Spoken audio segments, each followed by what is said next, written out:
बिस्मिल्लाहिर्रहमानिर्रहीम। अस्सलामुअलैकुम। Cooking with Mohini के साथ मैं हूँ मोनी अरशद। अल्लाह ताला आप सबको हामिल नासिर हो और हम सब पर रहमत व करमों के साए बरकरार रखे।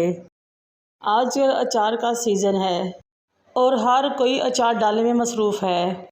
कोई आम का अचार, कोई लसूड़ों का या फिर कोई लीमू का। लसूड़ों का अचार अक्सर लोग बहुत शौक़ से खाते हैं, लेकिन आज मैं आपको इस तरीके से लसूड़ों का अचार बताऊंगी कि आप खुद भी हैरान रह जाएंगे और आपको ऐसा लगेगा कि आप अचार नहीं बल्कि बादाम खा रहे हैं। ये 2 किलो लसूड़े जो मैंने लिए और इनको इस तरह डंडियों समेत काट लिया। आपने इनकी डंडियाँ और टहनियाँ अलग नहीं करनी, और जो इनके ऊपर कैप्सी लगी होती है टहनी और डंडियों के साथ, वो भी इसके साथ ही लगी रहने देनी है, क्योंकि जब हम लसूड़ों को उबालेंगे तो इसका पानी इसके अंदर चला जाएगा और जब टहनियाँ लगी होंगी तो पानी इनके अंदर नहीं जाएगा। अब लसूड़ों को हमने खुले पानी में उबलने के लिए रखना है।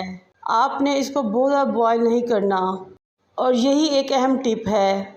अक्सर लोग लसूड़ों को बहुत ज़्यादा बॉयल कर लेते हैं, जिससे इसकी स्किन सलवटों और झुर्रियों से भर जाती है और लसूड़े झुर्रियों वाले अजीब गरीब से शक्ल वाले हो जाते हैं।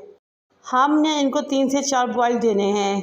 जैसे ही इनका रंग ग्रीन से येलो होना शुरू हो, यानी कि हल्का सा चेंज होना शुरू हो, हमने इनको निकाल लेना है और किसी टोकरी या छल्ली में डाल लेना है। मेरी आप सबसे रिक्वेस्ट है कि मेरे चैनल को लाइक करें, शेयर करें, सब्सक्राइब करें और बेल आइकन को टच करें ताकि मेरे तमाम वीडियोस आप तक पहुंच सके। लसूड़ों को मैंने छल्ली में डाल दिया था ताकि अच्छे तरीके से नुचड़ जाए, उनका फालतू पानी निकल जाए। अब मैं इनकी डंडियाँ टहनियाँ अलग कर लूँगी। ये देखिए, उबालने के बाद भी मेरे लसूड़े कितने ज़्यादा खूबसूरत लग रहे हैं, कोई भी झुर्रियाँ सलवट इनके ऊपर नहीं आई। अब मैं 1 टेबलस्पून नमक लूँगी और हाफ़ टेबलस्पून हल्दी लूँगी। वो लसूड़ों के ऊपर डालूँगी और अच्छे तरीके से लसूड़ को टॉस कर दूँगी ताकि तमाम नमक और हल्दी लसूड़ों पे कोट हो जाए। लसूड़ों को इस टाइम पे हल्दी और नमक लगाने से इनका तमाम फालतू पानी और लेस निकल जाती है, इसलिए लसूड़ों के नीचे आपने एक बाउल रखना है ताकि तमाम फालतू पानी और लेस नीचे बाउल में शिफ्ट हो जाए या आ जाए। और 2 घंटे तक आपने लसूड़ों को इस तरह रखना है। देखिए, 2 घंटे बाद लसूड़ों ने पानी और लेस छोड़ दिया है।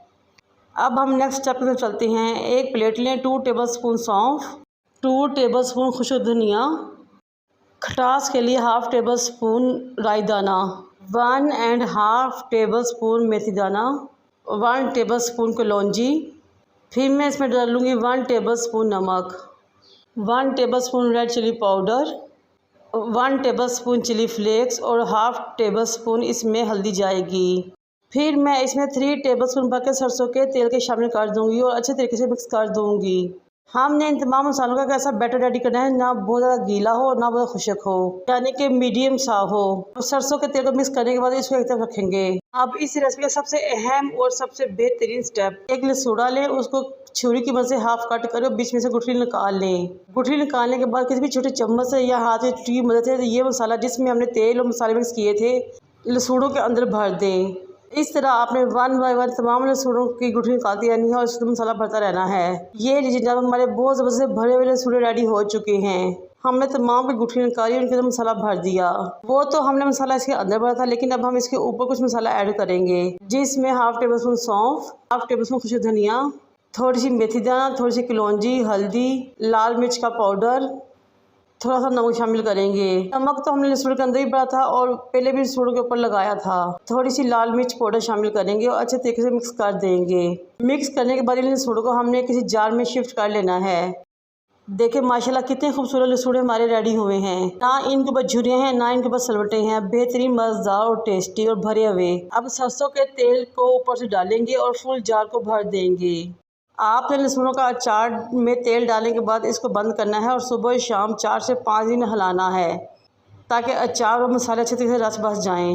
इस तरह हमारा बहुत मज़ेदार सा लसूड़ का अचार रेडी हो जाएगा और इस पर ना तो सलवट पड़ेगी ना कि झुड़ी पड़ेगी, और आपको ऐसा लगेगा जैसे आप कोई पिस्ता बादाम खा रहे हैं, अचार नहीं खा रहे।